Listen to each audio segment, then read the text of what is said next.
Everyone,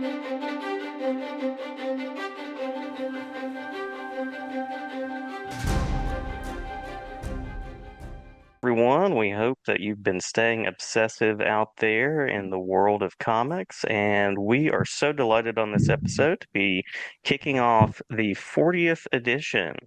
I'm feeling those back pains. I'm feeling that middle age. I don't know about everybody else out there. As always, I'm Jason Dehart, and I'm joined by. I'm Adam Piles, but we're also joined by a special guest today. Would you like to introduce yourself? Yeah, I go by the Uncanny Omar, but I'm just Omar. Regular Joe. Thank you guys for having me. Well, we really appreciate you being here. I got to run into Omar at Heroes Con. I was pretty excited. I watch Omar every week. Thank you.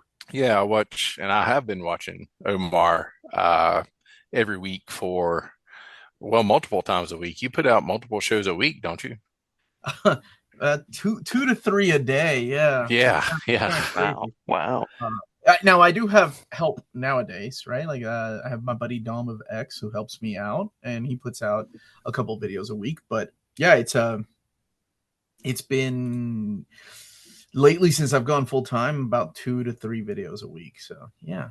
Well, so if I wasn't clear, Omar is a YouTuber, and could you kind of talk about what it is you cover on your YouTube channel? Of course, yes. My channel is called Near Mint Condition, and I focus on collected editions, whether it's something from the world of manga that's $9.99, all the way up into the big books like the omnibus editions, the absolute editions that are about $100 to $150, and then even the Taschen books, the big beautiful Taschen books that are about $200 retail price. So really, it's anything that's been collected, whether it's an original graphic novel or whether it's just a collection of single issues that came out in the 70s or 80s. So any of those, I don't shame. I love collecting different formats. So whatever format it's in and it's available, and I get to read it in a collected edition, I love it. Well, I really feel like we were kind of talking before the show started. I really feel like you kind of filled in a gap because there's like so much comic content on YouTube now. There's so much discussion of art and storyline and interviews and just, everything. But I feel like you really filled in a gap covering these collected editions since it's such a big part of the industry now. Probably bigger now than it's ever been before with the idea of collected edition. Can you talk about like how you got into that aspect of the comic community? Yeah. So my channel has been on YouTube for 9 years, a little over 9 years now. And it started off like a panel channel. Like it was a group of my friends and we were filming like panel type of shows, and it was a lot of fun. But we decided to kind of like experiment and do our own thing. And the thing that I was always bringing in was the comic books and collected editions in particular, because that's what I love collecting now. And I noticed that there was definitely an interest in that. And then I started putting out it was the reading order of Spider-Man or X-Men, one of those. It had to have been Spider-Man, right? Maybe X-Men. Regardless, it was a video that took off that I was like, oh, that's cool. Other people like to know where these books are supposed to be read. I was making content that I wanted to see when I first started collecting collected editions, because there wasn't much information out there. It was kind of like the Wild West. It was like, here's a Superman book. It's called City of Tomorrow. Good luck finding out when to read it or where it fits into the chronological reading order of Superman. It's because there was nothing. There was no database. There was no website dedicated to it. We have come a long way. And so have publishers, because publishers are now making it a little bit easier with like volumes 1, 2, 3, 4, and 5. Back then it was like, here's the Mutant Massacre. Here's Fall of the Mutants. Here's Extinction Agenda. And that was the way you collected books. That was it. Again, this was like in the early aughts. And the omnibus really changed the game back in 2005, when the very first omnibus came out. So I started doing those. I started doing reading orders. I started doing things I wanted to talk about, things that I wanted to see that nobody else was doing, and it kind of took off. And I saw that there was definitely a fan base of what I thought was just a niche of a niche, right? Like comics are already a niche, right?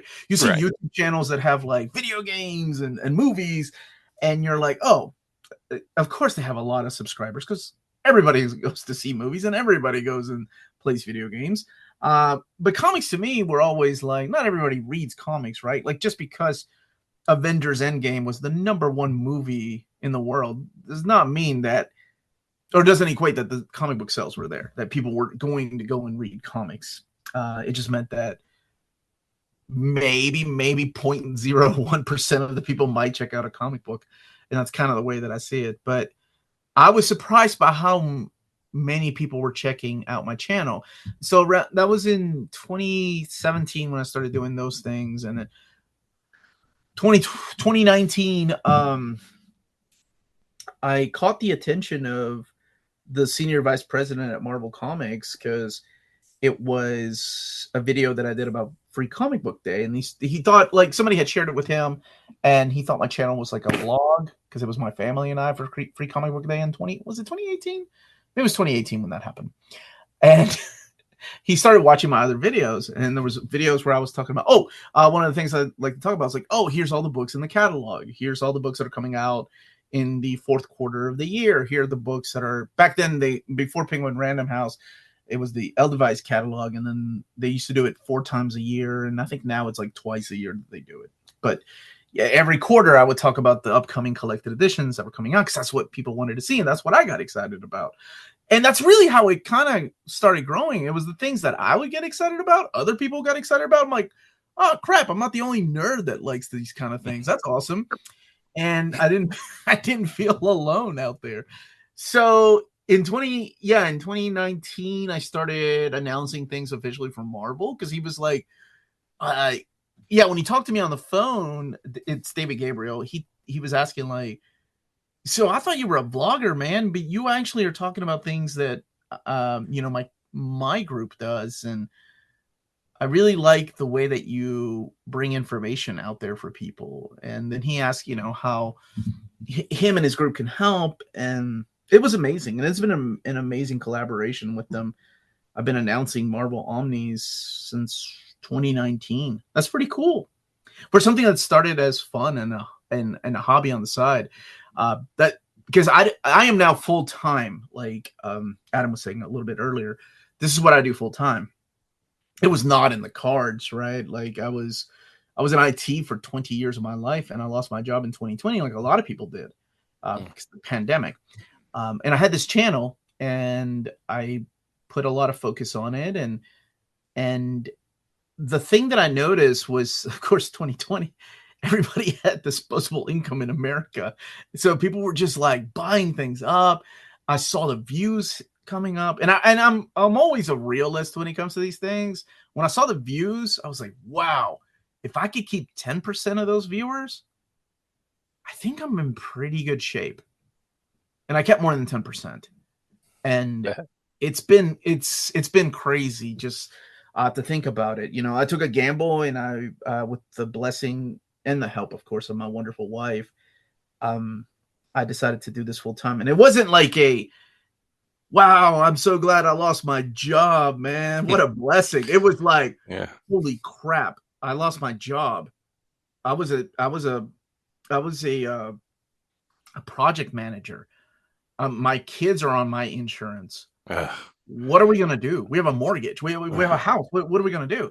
And I was so stupid, man. This is so stupid. I did not file for unemployment. I filed for normal unemployment. I did not file for the unemployment COVID help, which apparently escalated your unemployment. So my unemployment did not come for like, we were sweating bullets. We were like, we don't have any income coming in, like, but besides my wife's.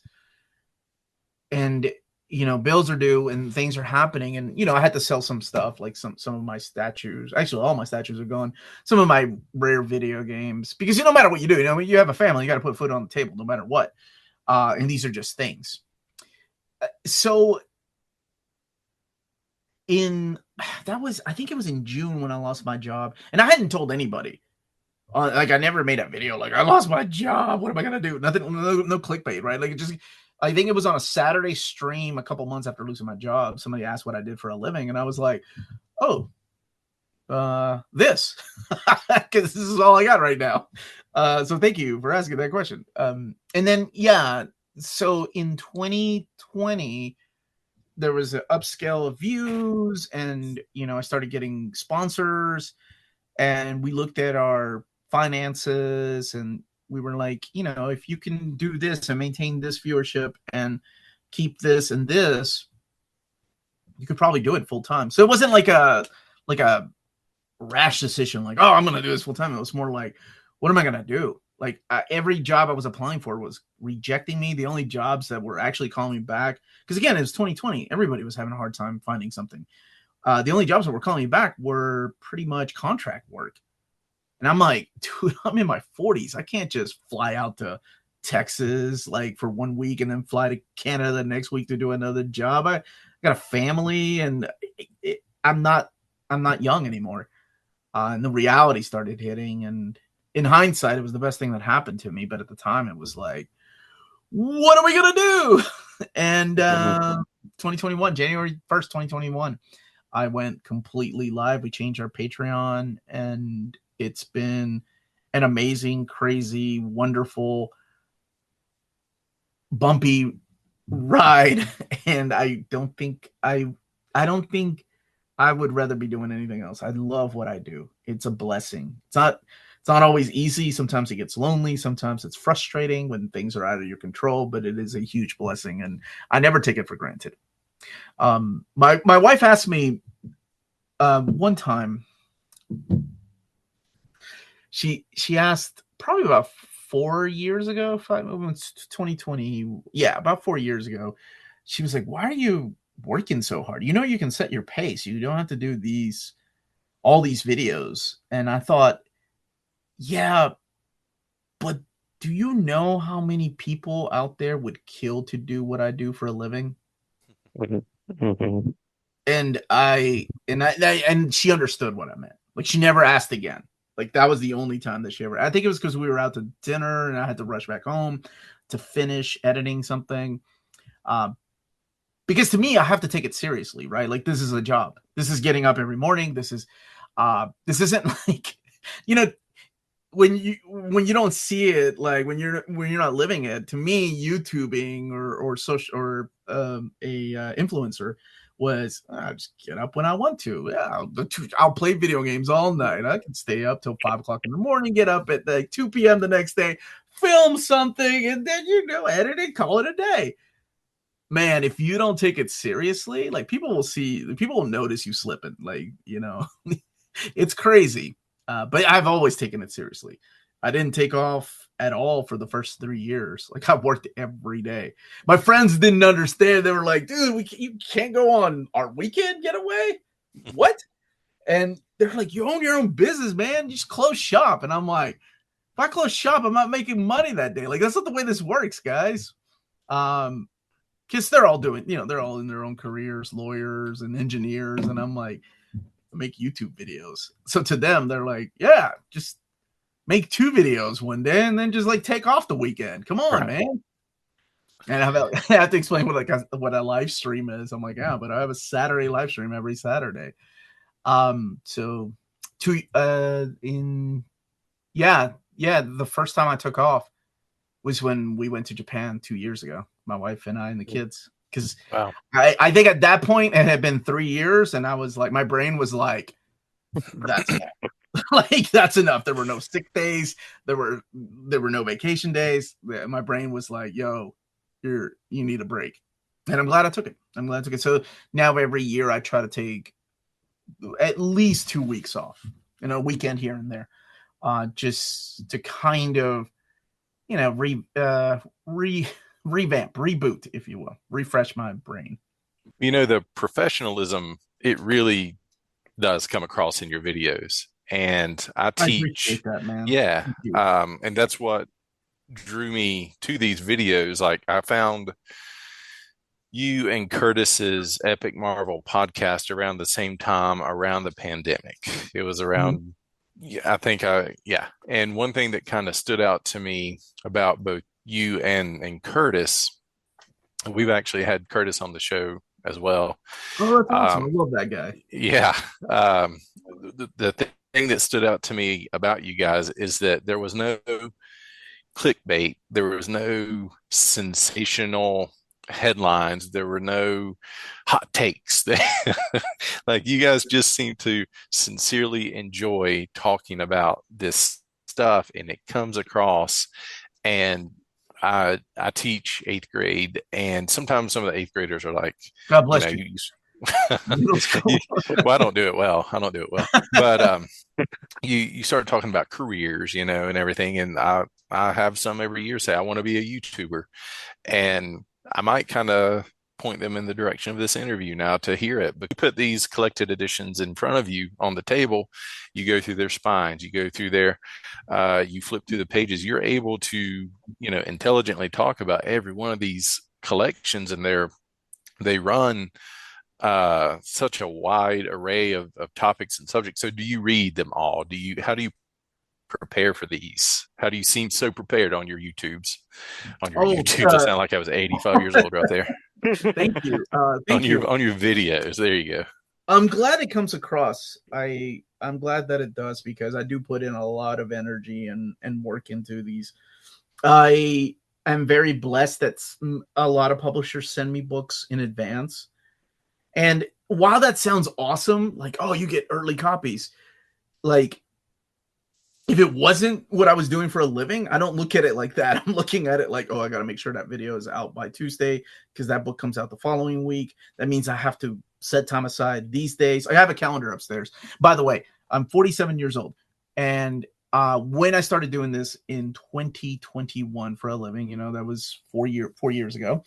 I had never used a calendar in my professional life. Like my professional career, like project management days, never used a calendar. Now my upstairs looks like a beautiful mind. Like I'm like, okay, I gotta make sure I record these 2 videos these days. That means I have to have read that book, and there's like different color patterns. Like I have to have read that book by this day. Oh my gosh, it's a Silver Age book. Forget it. It's not happening. I can't read that fast.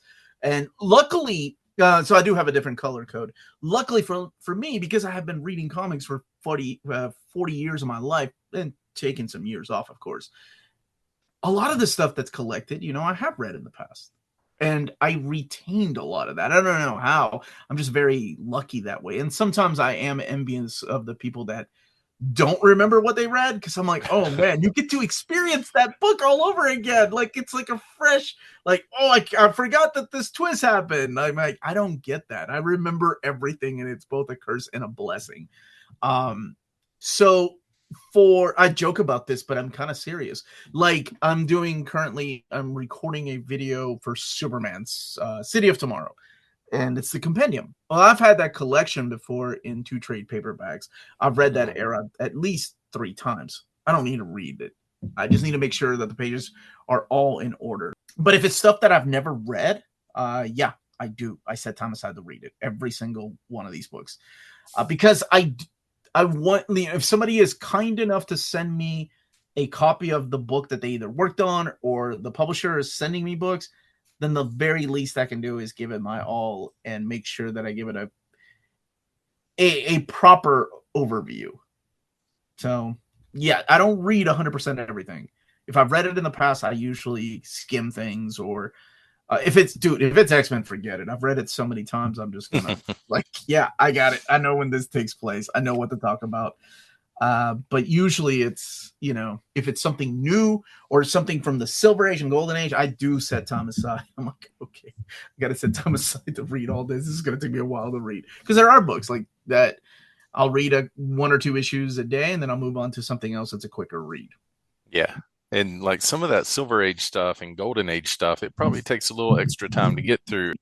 So, Omar, one thing I was going to say is that, I don't feel like your channel is meant to sell these things, but you do such a good job of showing, um, the art and the story and talking about it that I wonder, like, if David Gabriel from Marvel and these other companies must really appreciate what you do because I will get wind that a certain Epic collection's coming out, and I'm like, I don't need that one. That's not one of the eras that I loved. And then you'll cover it, and I'm like, okay, well, I need that one too. So I'm so sorry. I well, don't apologize to me. Apologize to my wife. No, it's fine. It's fine. I'm sorry on behalf of Near Mint Condition and my entire family to Adam's wife. Thank you. Yes, I think a lot of the companies or publishers know what I do and are I I I don't I never ever like bring up, with any conversation I've ever had with any of my contacts, um just out of curiosity, like how many sales did you see of this book or anything like that? Because I was told a long time ago, that information about like final sales numbers across the board, that's very like top secret information among publishers. Nobody really shares that. What people really see usually every year are the sales from the direct market. But there's this whole other market called the book market that people aren't privy to. That information is only like for certain people. So I never ask about sales numbers and things like that. By the way, the book market is like huge on titles that you wouldn't even think the direct market. Like the book market is what kept Dark Horse afloat for so many years, selling their Avatar books, right? Whereas like if you're a direct market, you're like, oh, yeah, man, yeah, I get it. Dark Horse is huge. They have Hellboy, they've got BPRD, they've got all these things. Yeah, but it was Avatar that was just selling like crazy in the book market. That's just like a little example of that other side of things that people don't see from the comic books perspective. So I never ask. I have been told they were like, yeah, you moved quite a bit of numbers. Thank you for the kind words about that book. But I never really like to know either. Because I don't know. That's almost like too much power. I don't like to think I have that much power. I like to keep it humble. There we go. I like to keep it humble.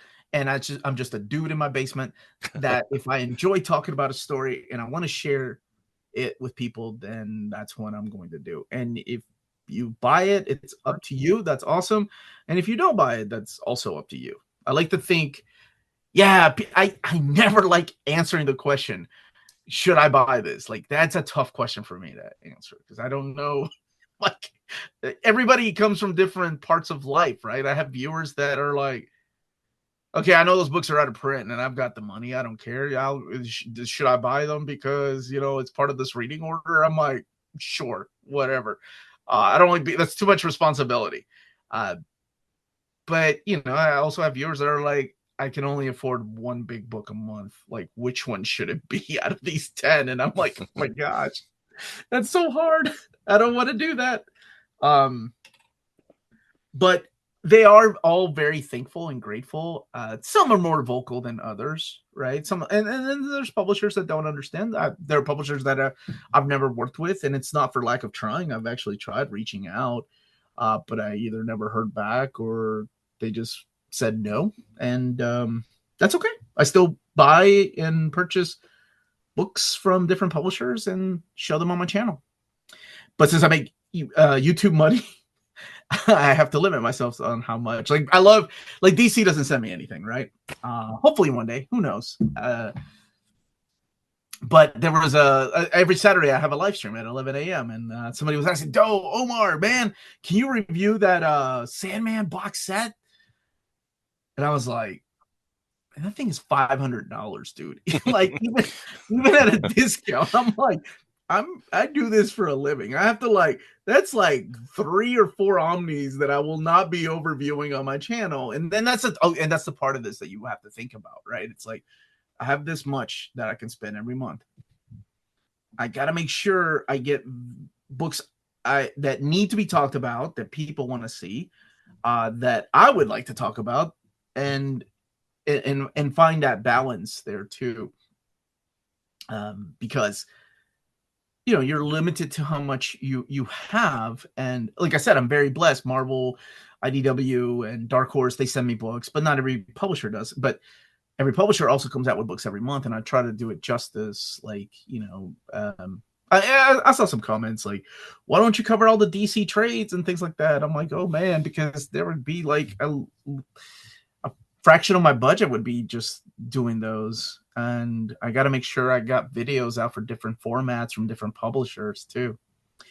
But yeah, I think most of them are very grateful and wonderful. And I've gotten to meet a lot of amazing people and a lot of amazing teams that work on these collected editions. Like, I'm talking more now to the collected editions team at DC Comics, and that's been a really cool blessing. Just asking my input for things, and I was like, oh really, okay. I would add this issue here, and it's been really cool because these are the kind of things I love talking about. Yeah, I was going to follow up with that idea of connecting with the comics community as a facilitator of the books, but also as someone that has been talking with the publishers. I noticed Jim Zub gave you a shout out recently, so connecting with creators. What has that been like to be sort of that person that's in the middle and getting to know the comics world, but then also getting to be kind of a historian and an advocate too? It is a humbling, and I almost want to say almost too much power, too much responsibility type of thing, because I can say the wrong thing and it would mess things up. And I always have to be careful how I word certain things in a position that I have, right? While still advocating for the consumer, the buyer. So, for example, there was an issue 5 years ago. I think it was 520. Yeah, it was in 2020 when Marvel changed the spines of the books, of the Silver Age books and the Bronze Age books. They shrunk down the way the spines looked, and oh my gosh. Now, for me, I've been collecting these collected editions for a long time. Manga has already broken my heart from a nice looking shelf of the same design and format. Looking at the same titles with different like logos of like the Viz logo up here, then they move it down here for the next issue, and then they put it in the like. Forget it. I was done. I was done fighting that fight. But there were a lot of people that were upset. That were like, I got so many emails, and it was I had to be careful how to word that, like getting back to the publisher, to Marvel, right? And also letting the viewers know that I was going to let them know about the problems they were having. And it's a difficult balance. It is a difficult balance of like, I wasn't happy with it either. And I as soon as I remember getting, it was an advanced copy of Fantastic Four Omnibus Volume 2. And I texted David Gabriel and I was like, this is going to be a problem. And he was like, what do you mean? And I said, I don't know if you understand the mentality of a collector or not. But I'm going to hear about it. And sure enough, when I showed it off, and man, people lost it. Not everybody, right? And most people were civil. But then there was like the people that were like, I'm done buying Marvel. This is the last straw, or I'm going to. And there was one guy that was like, I'm going to burn my collection down. Like there was another guy that was joking, and I know who he was. But you never know anybody's mental state. right? Like, you don't know what people are like. This is somebody that's a stranger to me. I see their avatar, but I have no idea what kind of personal struggles they're dealing with. And maybe this was the last straw. I don't know. So it's almost like part of me wants to joke around and mess around with somebody like that. But then the other part is like, man, be careful how you word things. And then communicating between the publisher and people. The same thing happens with like the paper. People had a issue with some of the paper stock that they were using, both in the Epics and in the Omnis at Marvel. DC, the satin paper stock, people weren't happy with that in the last year, but they've gone back to glossy. It's not as thick as it used to be, but it's all these things that I let the publishers know about, that I have to be careful how to word, because I'm also a fan, but I also understand too what it's like to come from the publishing angle and be like, we have to keep prices down. In order to do that, we have to cut costs. We have to make, it has to be thinner paper, it has to be printed somewhere else. So it's like finding that balance of like honesty, sincerity, and also like not fanboying out like, oh, you're making a mistake. People are not going to like these spines. They did not like the spines, by the way. But they're here to stay, because that was the moment that Marvel decided to change the spines, and that's what we have now. So it's a real golden age for the collected editions, because I remember, walking into Walden Books in the mall when I was like, whatever, 12, and there was like one little rack of them. And so, they just, it didn't seem like there was a lot of time and consideration given to collecting these works. But now it feels like if you can just wait, you'll get there. Like, I waited for you and Curtis to announce Ghost Rider Epic Collections for a long time. I was like, you would put out the video saying, we're going to announce it. We're going to talk about the upcoming releases. I'm like, maybe Ghost Rider. And then eventually, Ghost Rider was there. And just the thought of having all these epics back in the early 90s, that would have been unreal. Yeah, it's a different, like, there are people that are growing up. I don't want to say watching my channel, even though I've been told that before. And it makes me feel old like that. It makes me feel like that scene in Indiana Jones when dude drank out of the wrong cup and he shriveled away. But there are people, there's a whole generation that is growing up with the ability to go, oh, I want to go and read that story. Let me just pull it off the shelf, or let me find it digitally. Dude, that's insane. Like, when I was a kid, there was a decade before I was filling in some gaps in my comic collection, like almost 2 decades at times, right? It's like, oh, I need that issue of Uncanny X-Men. The local comic book store around me doesn't have it, and I go to shows and ask for it, or an issue. Well, I'm trying to remember some of those issues that I waited forever to get, and when I finally got it, I'm like, oh, I can finally read what they've been talking about for years. And yeah, like, people nowadays have no idea what that's like. It's a blessing, right? It's so cool to be like, oh, I found that in an Epic collection. Now they're just waiting for the reveals of like the releases, right? Like, I'm waiting for Mutant Massacre, but I'm like, dude, it's coming out in Epic collection like next year, right? Yeah. Like, I had what was it? I had a issue of Marvel Team Up that had the Taskmaster in it, and they did their little bullet, little footnote that he first appeared in Avengers, and I was like, man, I wonder what that appearance was like. And then as a kid, I was like, well, guess I'll never know. But now, Right. it's all there. Do you have a preference over Epics or Omnis or other types of?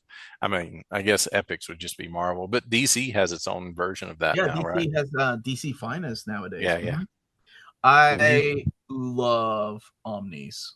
yeah. 100% Omnis that's my go-to. That's my go-to. Like, I love them. Absolutes are beautiful. Epics are phenomenal and don't leave any issues out. DC Finest, they've been killing it. But my preferred format is that I fell in love with that omnibus, the Uncanny X-Men one, and had the letter pages. Oh man, I was like, forget it. Oh, this is it, man. This is the way I'm going to collect books. And sure enough, man, that's the way it happened. Yeah, I think I resisted the Omnis for a long time because so expensive and shelf space and everything. But Yeah. Mm-hmm. again, you covered, I think, the Dan Jurgens, John Romita Jr. Thor Oh, Omnis yeah. years ago, and I was like, well, I think I need those in my collection now. So I love a little bit of both. Yeah. And I'm not one of these like, uh, I'm too good for the Epic collections. I'm a fan of reading things in collected editions. Uh, it doesn't matter the format. Like, if I could have it my way, if I didn't, I don't think the way I used to have it before was when I was do like my shelves, like my X-Men shelves. I would mix and match OHCs and Omnis and trade paperbacks. Then they introduced the Epic collections. But now that I have a show, I'm like, well, I have to have some kind of like, yeah, make it look visually pleasing, if you will, right? Because I'm in front of the camera, I got to make sure it doesn't look like a mess back there. Um, but yeah, I never judge people. I've seen people's shelves that they have just different. They have like three masterworks, and then they have like volume 3 of the or volume 2 of an omnibus. Then they move to an epic collection. I love it, man. It's great. I love that. That's the kind of madness I like to see, because that's the way my brain works. It's like, oh yeah, I know why you put that there. Like, I remember having like the Asgardian Wars oversized hardcover. And like, you don't even need that anymore because now it's covered in like epics and omnis. But back then it wasn't, right? Yeah. It was like the only place you could get that story. And I remember people asking me, like, why do you have that one hardcover just sticking out like a sore thumb in the middle of all these trades? I'm like, because it's not collected anywhere, buddy. And that's the way I like my books. Yeah. The epics were a real game changer, I feel like, because you had the essential editions, but those were black and white and newsprint. And I kept picking them up, and I was like, I want to read this story, but then I would put them back because I'm like, it's lacking some of its pop being on that news. And so when those epic collections first started coming out, that that made me a collected edition fan right there. Yeah, and it's just I don't know. I think it's the older I got, the more it was the format that I preferred. I didn't want to go and dig through my boxes anymore. Not because I have a bad back, but just because I just it was like it's searching for issues, and I think I like the I like how easy it is to just look at my shelf and look at like 20 books and be like, oh, I'll just grab issue 211 from the omnibus volume. Well, it's now the Mutant Massacre omnibus, but one day it'll be Uncanny Volume 6. But it's things like that. It's so much easier to do that than go and dig at my box. Like, oh my gosh, we're issue 211. Where's my? Because I never labeled my comic boxes, and I don't have that many left. I only kept my Uncanny and pretty much all my X-Men. It's what I kept. Nice. Just going to shout out your read-through videos, the reading order videos. Those are amazing. They're literacy resources, and that collector side of you comes through as you're talking about like books from your collection that you bring in to fill in those gaps. And I also appreciate how thoughtful you are in noting spoilers for people with titles and with parts of the story. I personally would probably forget and leave something out and then have to go back in and splice that in. I'm imagining research, notes, and things like that, or is that your impeccable, beautiful mind memory? Notes. I wish. No, I actually, what's funny is I never used any kind of notes or anything when I would do reading orders. And then somebody was like, hey, do you have this written down that you could share? And I was like, written down? I guess I could start. And honestly, that's how it started. Like, I started writing it down and sharing it on our Patreon. Not because I had it. It was because someone asked. And the spoilers thing, Jason, is funny because I can't remember what it was. I can't remember whatever. It might have been my very, very first reading order of X-Men. I can't remember what video it was, but I was talking about the Dark Phoenix saga, right? Mhm. And you can imagine like when that happened. It was that long ago.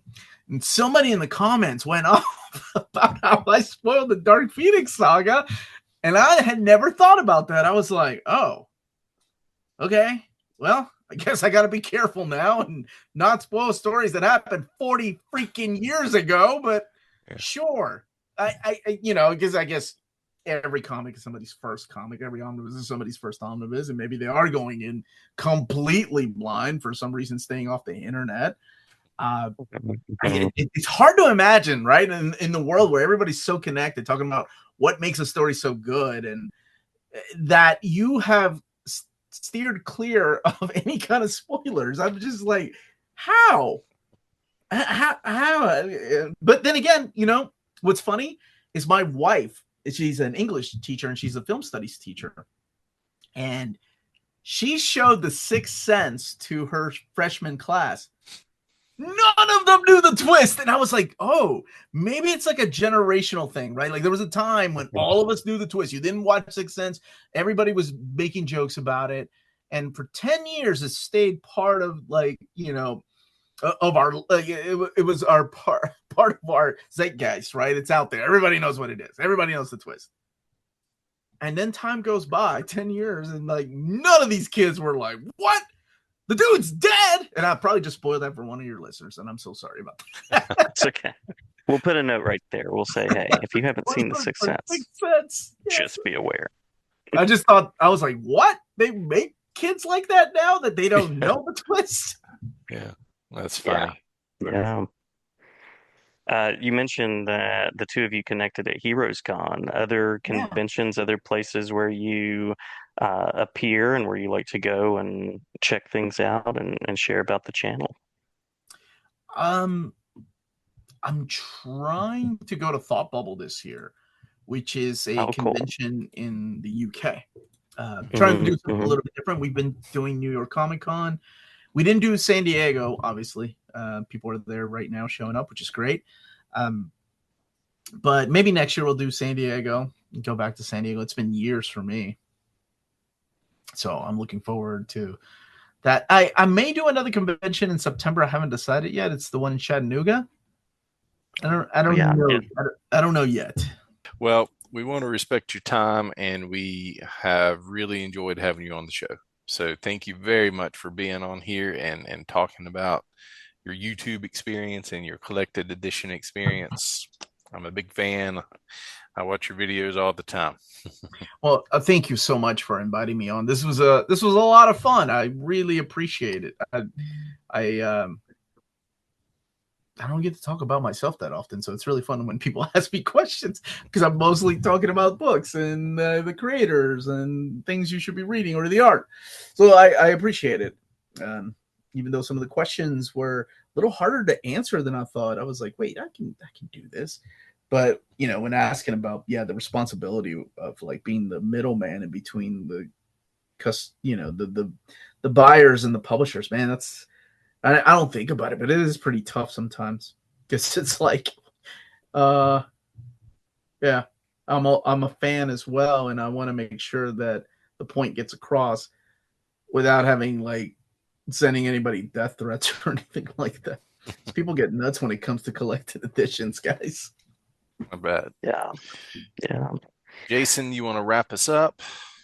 Absolutely. Many thanks again. I appreciate what you do as well, and I'm so glad to explore the resources. You have 9 years of material out there for people to explore and thousands and thousands of videos. So thank you for chatting with us. As always, we like to close by saying we hope everybody out there stays obsessive, and many thanks to the Uncanny Omar. I now want to change my name to the Uncanny Jason or something like that, or Inimicable or something. Yeah, you totally can, Jason. I don't know that word. I appreciate that. I appreciate that.